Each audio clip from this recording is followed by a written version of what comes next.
People believe history is written by the victors.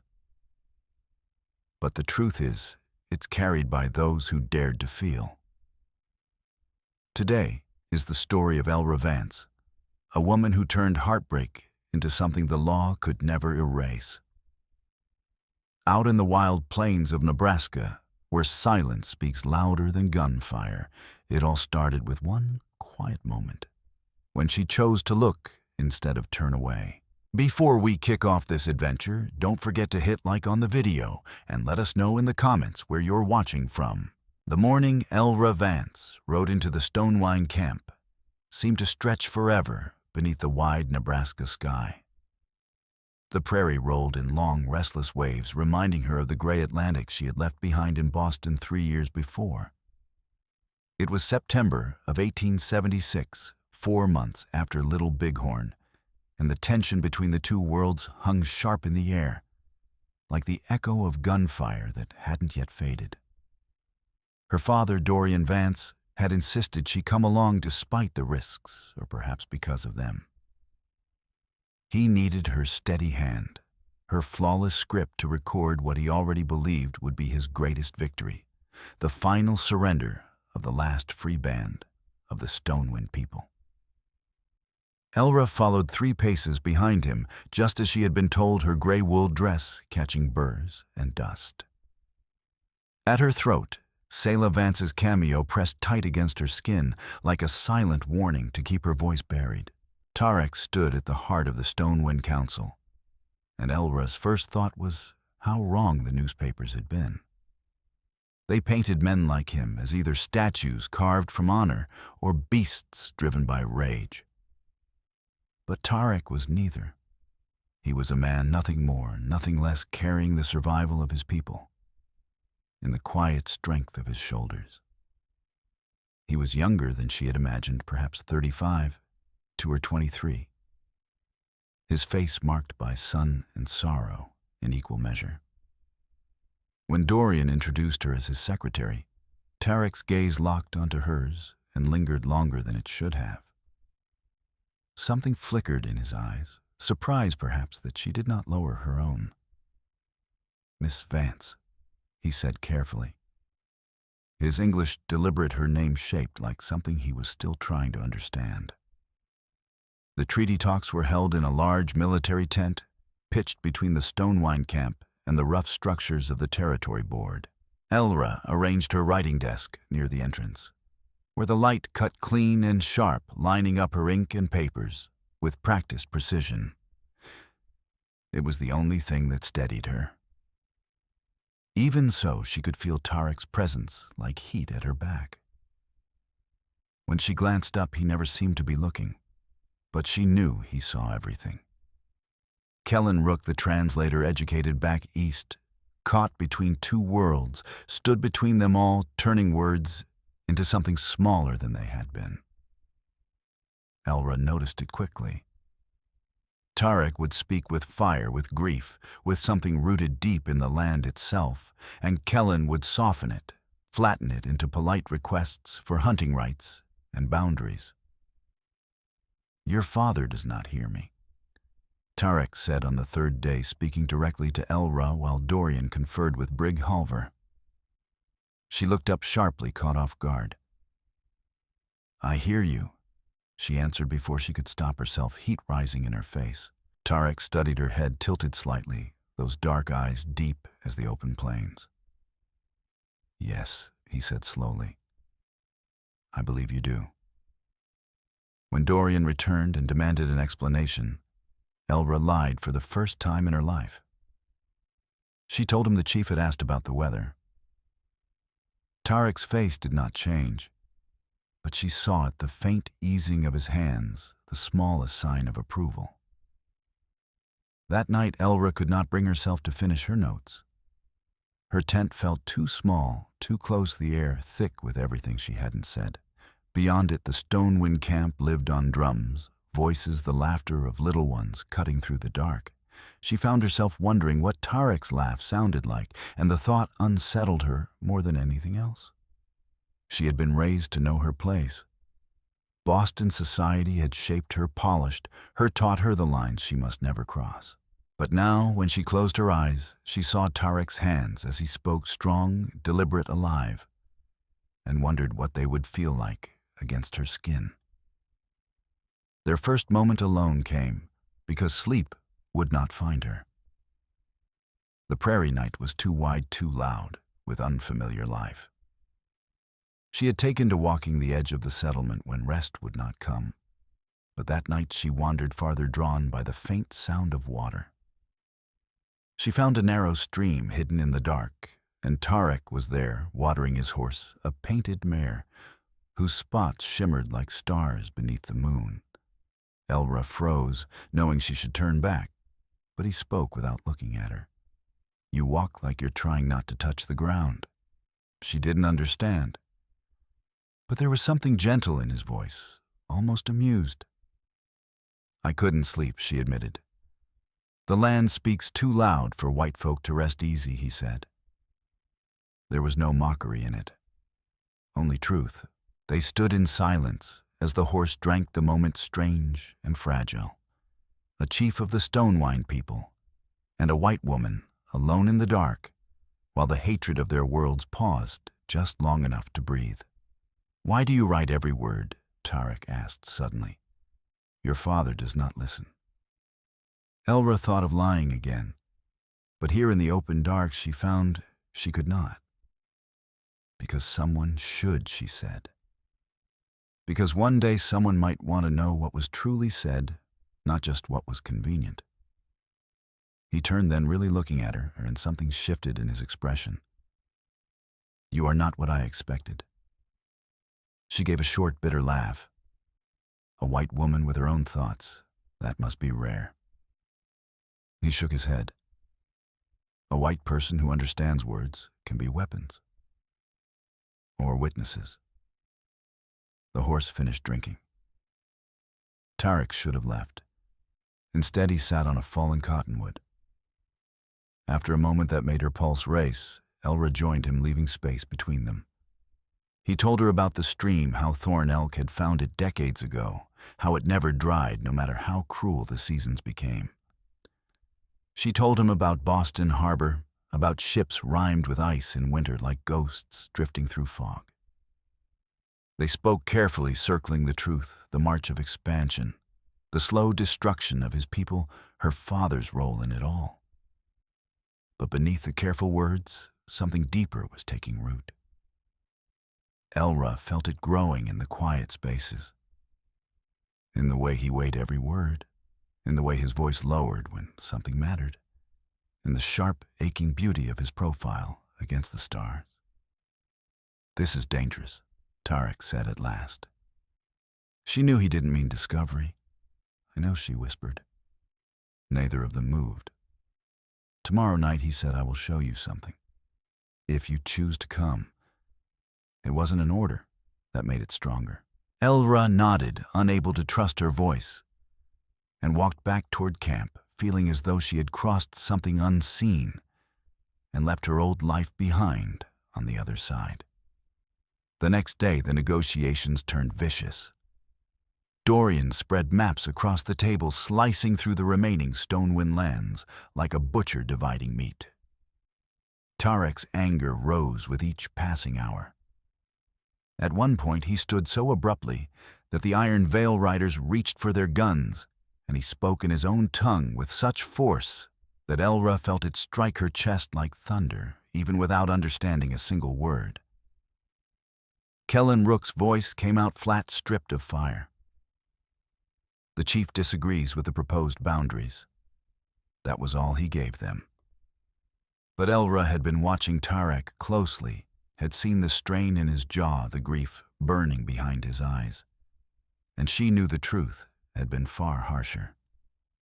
Something closer to "you're asking me to sign away my children's lives." When Dorian called for a recess, scoffing about savage theatrics, Elra tightened her grip on her pen until it bit into her skin just to keep herself from crying out. That night, she went straight to the stream. No hesitation this time. Tarek was already there, waiting beside two horses, and her stomach dropped at the sight. I don't know how to ride. She admitted the words heavy with embarrassment. He smiled, and truly smiled, and it changed him completely. This mare's gentle, he said softly. Trust her. Trust me. He lifted her up, hands firm at her waist, steady and careful. And the moment his touch settled against her, something inside her sparked so sharply, she nearly forgot to breathe. They rode slower, horse following his lead, until they reached a rise overlooking the land. Below them, tucked into a hidden valley, lay the true camp of the Stonewind people, not the small gathering set aside for negotiations, but hundreds of lodges glowing like scattered lanterns in the dark. This, Tarek said quietly, is what your father means to erase. Look. And Elra did. She truly looked. Not at something wild, not at something broken, but at a living world. Fires burned where families gathered close. Horses stood tethered with care. Small gardens spread in places she hadn't expected.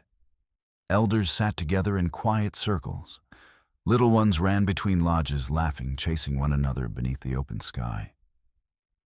We are not what they tell you, Tarek said.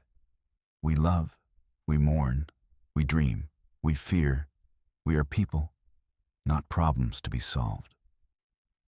Tears slipped down Elra's cheeks before she could stop them. She tasted salt and something deeper shame. I know, she whispered. I know. And I'm sorry. I just don't know how to stop it. Tarek dismounted and helped her down, and this time his hands lingered just a moment longer than they should have. You cannot stop it, he said. But you see it. You bear witness. That matters. They sat together on the hillside, and the night stretching wide around them. Tarek spoke of the years before war swallowed everything, when the buffalo still darkened the plains. He spoke of Kale, the son he had lost to sickness 2 winters ago. Of Sira, who had followed not long after, her heart unable to carry the weight of grief. And in return, Elra found herself speaking truths she had never dared say aloud. About Elra Vance's slow fading. About how Dorian had hardened into someone she barely recognized. About the quiet ache of never belonging fully to any world. We are both ghosts, Tarek said softly. Living lives chosen for us.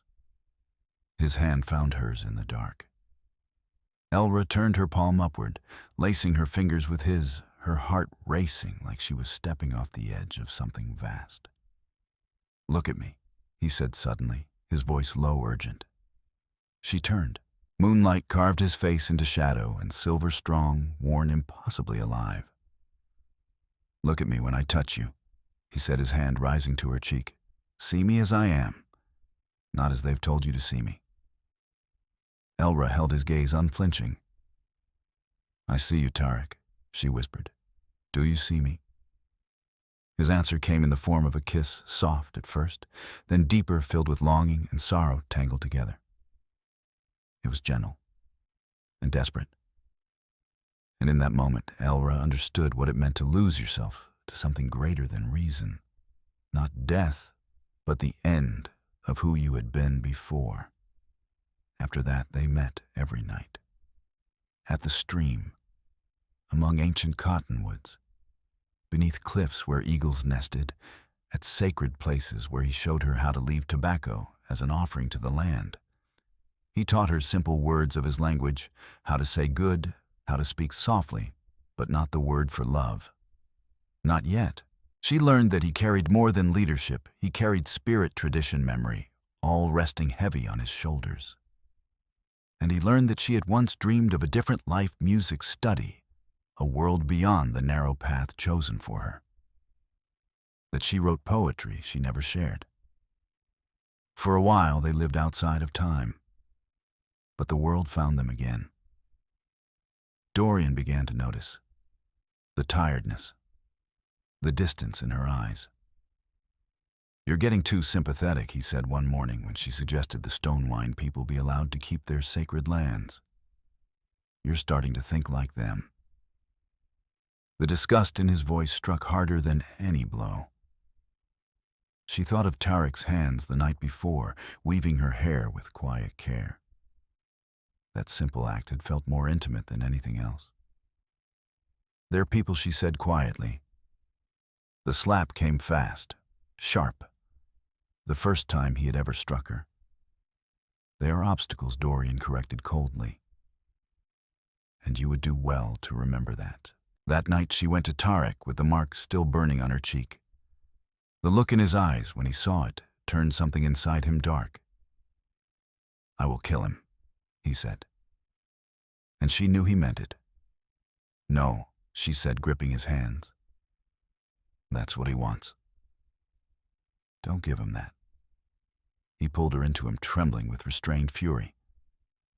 "He hurts you because of me."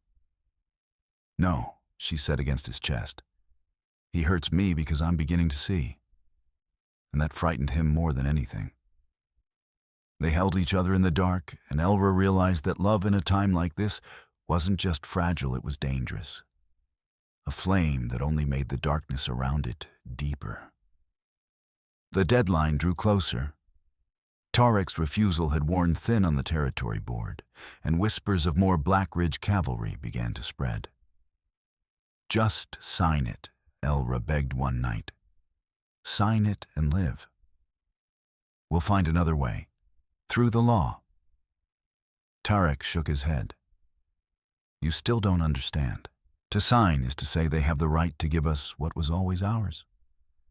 To say we are children, waiting for white men to decide our fate. I cannot do that." She wanted to argue, to break through that stubborn resolve. But when she looked at him, she saw it clearly. It wasn't pride. It was the last piece of dignity he could offer his people. "Then run," she said. "Take everyone and go." He let out a bitter breath. "Where there is no land left that hasn't already been claimed." Their final days took on a desperate edge. They found a hidden grove wrapped in shadow where the world couldn't reach them. There, on a buffalo robe beneath the open sky, they gave themselves to each other fully, without restraint, without future. And Elra understood then her body, her heart, everything in her had been waiting for something like this. Not just closeness, but being seen, truly known. "Look at me," Tarek whispered. She did, memorizing every line of him, every scar, every shift of his expression. Afterward, they lay together beneath the stars. He pointed upward. "That one," he said. "You call it Orion. We see the bison there, guiding the spirits of the herds back to the sky." She listened, tracing the shape of it in her mind. "Will you hate me?" she asked quietly. "When this ends, when my father wins, will you hate me for being one of them?" Tarek was silent for a long time. "I should," he said at last. "It would be easier." He exhaled slowly. "But hating you would mean hating the part of me that still believes in something better." "I cannot do that, Elra Vance." Her breath broke and she began to cry deep, uncontrollable sobs. He held her through it, his voice low as he murmured something soft in his own tongue, a sound like grief carried on the wind. His voice dropped low, then rough and aching, carrying a sorrow that sounded like a funeral song drifting across the plains. The final round of negotiations became a slaughter without blood, only words sharp as knives. Dorian Vance, now backed by the newly arrived Black Ridge cavalry, laid down his terms without hesitation. Sign the treaty, accept the reservation lines, or be declared hostile and crushed. Elra watched Tarek closely as the truth settled over him that this had all been decided long before they ever sat at that table. There had never been a negotiation, only the illusion of one. Still, he rose to his feet with quiet dignity. When he spoke, it was in clear English, so no man in that tent could pretend not to understand. "I sign not because I agree," he said steadily, but because I will not let you slaughter my people and call it justice. But remember this, the land remembers. It remembers everything, and one day it will speak what you have done." Then he signed. His name written in English letters looked wrong, like something wild forced into a cage. As he passed Elra's desk, something slipped from his hand. A small bundle of sweetgrass bound with a red thread. She covered it quickly beneath her papers, but their eyes met in that fleeting moment, and in that silence lived everything they could not speak. "I love you. I'm sorry. Remember me. This is the end. We were real. Don't forget." Then he was gone. He walked out of the tent and back toward his people to tell them they would be driven from their land within the month. Dorian was already celebrating. Speaking of Washington, of promotions, of power waiting just ahead. Elra wrote as she always had, clean, precise, flawless, even as something inside her broke with every word. That night she went to the stream. She waited. But Tarek did not come. She knew why. It was too dangerous now, too final. She held the sweetgrass in her hands, breathing in its soft, bitter scent, remembering how his fingers had once braided it with quiet care. And there in the stillness, she made the choice that would shape everything that followed. That winter she left her father. She took what little Elra Vance had left her and traveled to Chicago, where Alric Dane agreed quietly, reluctantly, to teach her the law. It took 5 long years. 5 years of study, of doubt, of doors closing in her face. But she passed the bar despite their resistance. She chose the hardest path: treaty law, native rights, the forgotten edges of justice no one else wanted to touch. She never married. There were town gentlemen who tried, but she could not imagine giving herself to anyone after Tarek. Years later, Pastor Ren Calder brought her the news. Tarek had died in 1882. They called it pneumonia. She knew better. It was what happened when something meant to run free was forced to live in a cage. His words never left her. She found survivors' Red Mesa voices who had lived through the treaties. She recorded them, preserved them, built case after case, chipping away at injustice, like a woman breaking stone with bare hands. In 1891, she won her first great case. For the first time, the court recognized Native people as persons under the law, not property, not wards. Standing there, she could have sworn she heard an eagle cry. Even though there were none in Washington, she kept fighting, year after year, watching the world shift, slow, stubborn, incomplete. Women gained the vote. Native people gained citizenship. Justice moved like a grinding wheel, but it moved. In 1923, her body finally gave out. Fever took her.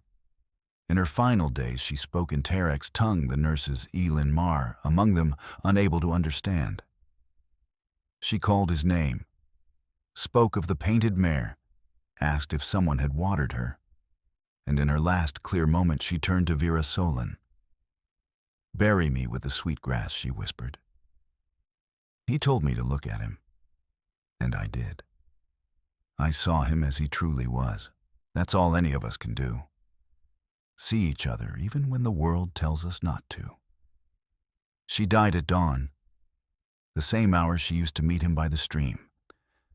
And Elin Mar swore that though the windows were shut tight, the room filled with the scent of prairie grass and rain coming. The love between Elra Vance and Tarek lasted only weeks in the fall of 1876. But it changed everything. After her death, her papers were found legal arguments, testimonies, and something more. Writings scattered and repeated as if she had spent a lifetime trying to hold on to something that refused to stay still. One line written again and again in different hands. He told me to look at him when he touched me. And in looking, I learned to see everything. The beauty, the pain, the truth of a human heart. Their love had been impossible. The world of 1876 had no place for it. But it had been real. As real as the stream that still runs through that land.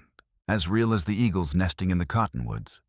As real as the sweetgrass that grows wild no matter how often it is cut down. Tarek had taught her something no law ever could. Love was not possession, not even presence. It was witnessing. Seeing another soul so clearly that they never truly leave you. And Elra had seen him, truly seen him. And because of that, she changed not only her own life, but the lives of countless others who had gone unseen, unnamed, unheard. The treaty Tarek signed under threat was overturned years later. Too late for him, but not too late for the Stonewind children who came after. And in the written opinion of Corwin Hale, once guided by Elra, there was a line that lingered. The law must learn to see clearly, to look at every person as they truly are not, as prejudice would have us believe. It was the closest she ever came to turning their love into law, to making that quiet command, look at me, into something the world could no longer ignore. And she had looked, truly looked, and in doing so, she had changed everything. Finally, let me send my deep thanks to you. Thank you for listening. If this story has touched your heart, I invite you to stay with us to discover more true tales of the Wild West. Stories that honor resilience, tenderness, and the spirit that God placed in those who blaze the trail. Subscribe, share. Leave your thoughts in the comments and join us once again to journey across this untamed land. Thank you. Aviso Legal/Disclaimer. These stories are crafted purely for entertainment and may contain imaginative additions or dramatic interpretations inspired by old frontier eras. We use AI-based resources, voice imagery, and drafting as part of our creative process. But every final detail is carefully reviewed and shaped by human effort to preserve emotional depth and authenticity. We strictly follow YouTube's rules regarding AI-generated content and refrain from deepfakes, altered identities, or misleading representations. All images, sounds, and related materials are lawfully obtained. Please do not reuse, modify, or distribute any portion of this content without written permission. Thank you for valuing creativity, respect, and original work.